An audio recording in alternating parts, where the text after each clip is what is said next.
A glass shattered before anyone realized what was happening. The sound cracked through the ballroom like lightning, stopping conversations mid-sentence. Everyone turned toward the commotion, everyone except the man who caused it. Rowan Hale didn't flinch. He stood still, jaw locked, eyes fixed on the woman across from him. "That's enough," he said quietly, his voice a blade disguised as silk. For a moment, no one breathed. The woman he spoke to, Celeste Armand, lifted her chin with a mocking smile. "Oh, Rowan, don't act innocent. You knew exactly what you were doing." Rowan didn't move. He didn't raise his voice. He didn't let emotion betray him. But inside him, something old and buried snapped. This wasn't how the evening was meant to go. The Zenith Trust Gala was supposed to be a night of celebration. Rowan's company, Hale Matrix Industries, was hours away from announcing the biggest infrastructure deal of the decade. Billions on the line, years of work. Stakeholders from 43 countries witnessing it. But Celeste Armand, heiress to the Armand Global Holdings empire, had decided tonight was her stage. She always did. "Let's not pretend you didn't deserve it," Celeste continued, stepping closer.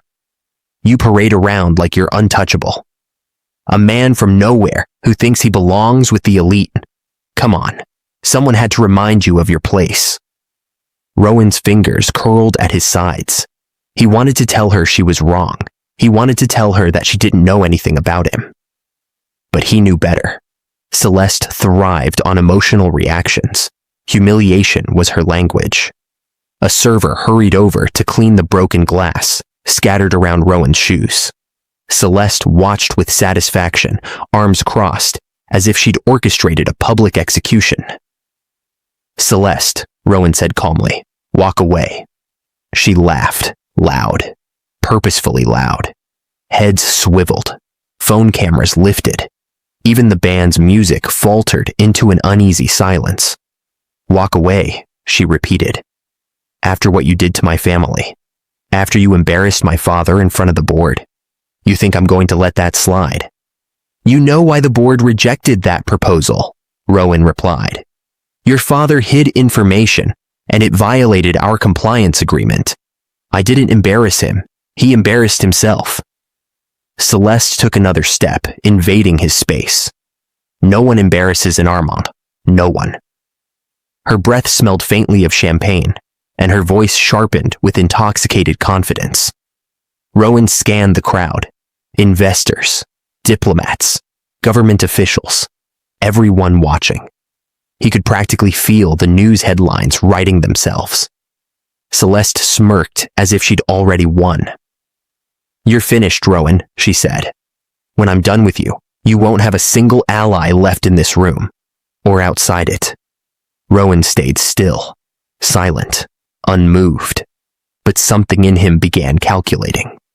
Then she raised her hand, not to hit him, she wouldn't dare, but to grab a second glass of champagne from a passing tray. She held it loosely, dangling it between her fingers.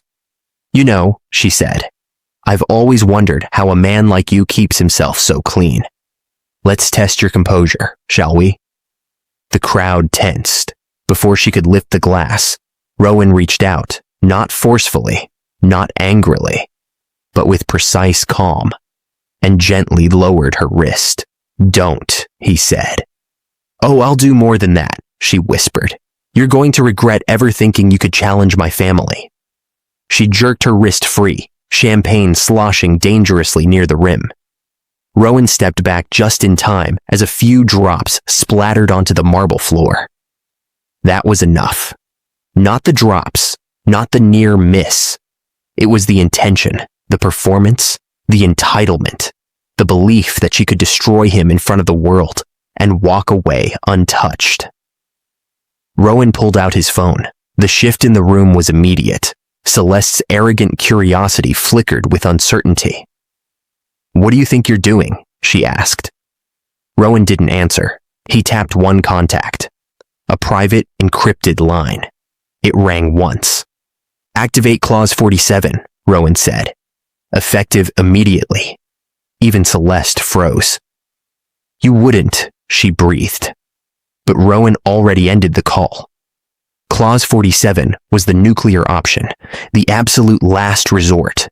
The clause that terminated every joint venture, contract, and future negotiation between Hale Matrix Industries and the Armand Empire, across all continents, across all sectors, across all subsidiaries.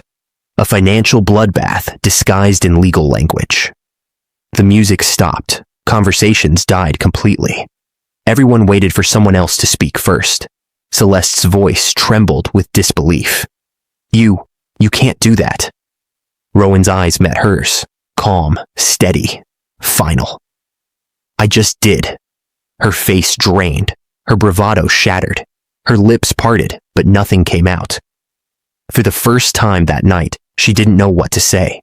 A man in a gray suit, Rowan's head of compliance, hurried up, breathless. Sir, are you sure? All contracts? All, Rowan confirmed without looking away from Celeste. But the infrastructure launch. Cancel it. Gasps rippled. Phones buzzed with breaking alerts. Investors whispered frantically. One diplomat muttered, This will tank the markets. Celeste finally regained her voice. Rowan, stop. You can't destroy an entire decade of partnership because of a pattern, Rowan said quietly. Not a moment. She swallowed hard. He wasn't reacting to the glass. He wasn't reacting to embarrassment. He was reacting to something deeper. Years of manipulation, threats, condescension from the Armand dynasty. Tonight wasn't the cause. Tonight was simply the moment the world got to see it. Celeste stepped forward, panic cracking through her arrogance. Rowan, we can fix this. You don't understand. My father will. Rowan cut her off with a subtle shake of his head. It's done. One of the reporters on the sidelines whispered, Is this really happening? Another whispered, This might be the biggest corporate cutoff in years. Celeste's chest rose and fell quickly, anger and fear battling inside her. You'll regret this, she said. But even she didn't sound convinced. Rowan turned away from her for the first time since the confrontation began, and that was what hurt her most. Around him, dozens of cameras followed his steps. Whispers trailed behind him like smoke. A story had begun, and it was only escalating from here. Rowan didn't get 5 steps away before a voice called after him, sharp and trembling. Rowan, wait! It wasn't Celeste this time. It was her brother. Celeste Armand, CEO of Armand Global Holdings, pushed through the crowd with a stiff smile stretched over panic. His suit looked immaculate, but his eyes showed a man realizing his empire had just been stabbed before he even saw the knife. Rowan, Lucian said, breathless. A word, privately. Rowan didn't stop walking. We don't have anything private left to discuss. Lucian caught up and grabbed Rowan's arm, not aggressively, but desperately. Please don't do this out here. Rowan slowly removed Lucian's hand. Then you should have stopped her out here. Lucian exhaled shakily, glancing around at the gawking attendees. My sister made a mistake. She was emotional. You know Celeste. That's the problem, Rowan cut in. Everyone knows Celeste, and everyone excuses her. Lucian tensed. Are you really going to let one outburst burn one of the largest alliances in the world? This isn't one outburst, Rowan replied. It's a culture you built. Lucian's jaw flexed, shame and anger clawing at each other. I can fix this, he insisted. Tell me what you want. An apology? Public statement? Donation? Anything. Rowan paused. A small circle formed around them, cameras quietly recording. Lucian, Rowan said slowly. What I want is simple. Respect, accountability, human decency. Not arrogance, not intimidation, and definitely not humiliation as entertainment. Lucian opened his mouth, but Rowan lifted a hand. No PR damage control, no cleanup, no spin. Your sister crossed a line your company has crossed 1,000 times. Tonight wasn't an incident. It was a mirror. Lucian took a shaky breath. You're condemning us to ruin. You condemned yourselves, Rowan answered. I just stopped enabling it. Behind Lucian, Celeste stood frozen, mascara smudging, clutching her empty champagne flute like it was a lifeline. She tried to meet Rowan's gaze, but he didn't look at her. A sudden, sharp ringtone sliced through the tense air. Lucian checked his phone, and his face drained of color. Oh God! His hands shook as he read the messages flooding in. What is it? Celeste whispered, stepping closer. Lucian swallowed. The Eastern Development Commission. They've suspended our access, effective immediately. A gasp rolled through the small crowd. Someone hissed. That project was worth billions. Another person whispered. They're distancing themselves. Fast. Lucian looked up at Rowan, voice cracking. This is because of Clause 47. They don't want to be tied to a scandal. Rowan didn't respond. He didn't need to. Celeste grabbed her brother's arm. Fix it. Do something. Lucian snapped at her for the first time ever. I can't fix what you caused. The room felt the shift. The powerful Armand family, normally untouchable, was turning on itself. Celeste's lower lip trembled before she swung her anger back toward Rowan. You think you're some hero. You think ruining us makes you powerful. You're nothing without this partnership. Nothing. Rowan stayed calm. Then you shouldn't fear me leaving. Her breath caught. Her confidence finally cracked all the way through. Lucian stepped between them.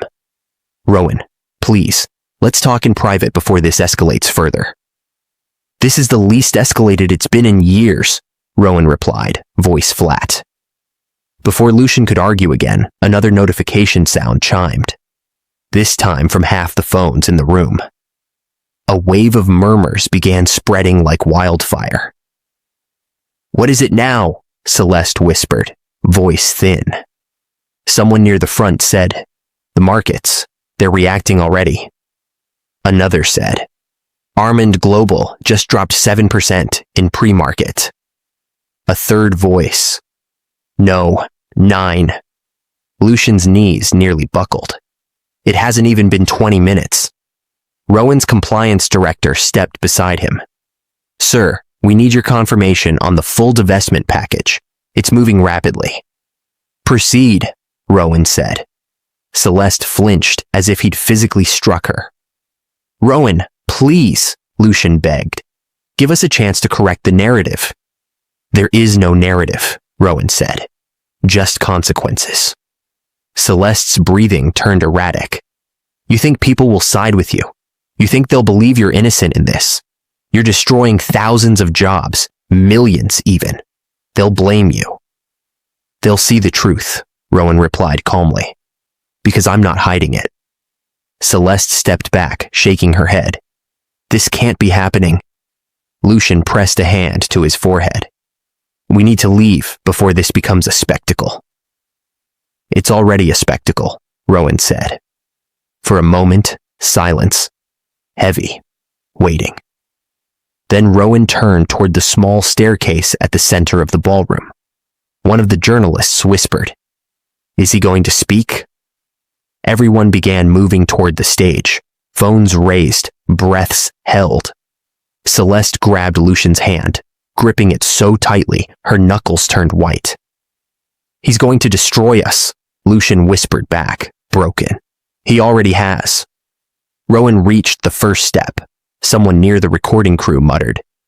This man just shifted global markets with a single phone call. Someone else said. And he hasn't even started talking. Rowan inhaled. He didn't raise his voice. He didn't show anger. He simply prepared to speak the truth aloud. Truth the world had been blind to for far too long. A cameraman whispered, excited. If you're watching this later, hit subscribe and comment where you're watching from. This moment is insane. The room fell silent as Rowan looked over the sea of faces. Let's begin, he said.